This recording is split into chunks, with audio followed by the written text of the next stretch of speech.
Kaya namin to.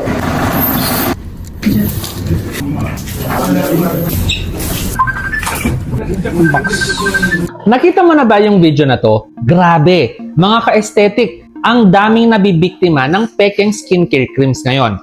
Yung raid sa NBI sa Las Piñas, kahon-kahon ng fake creams worth 120k. At ang masakit dito, may mga taong gumagamit nito araw-araw. Clueless na hindi lang ito basta ineffective. Delikado talaga.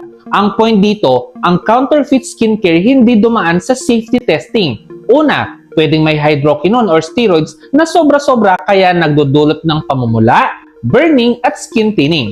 Pangalawa, dahil gawa sa murang kemikal, pwedeng mag-lead sa allergic contact dermatitis. Yung biglang namamaga, nangangati at humahapdi yung mukha.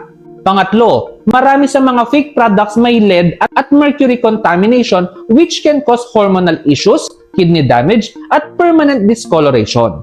Pang-apat, yung iba may bakterya at molds dahil walang proper manufacturing, meaning nag-a-apply ka ng infection sa balat mo. Ang point dito, hindi porket viral o mura, safe na.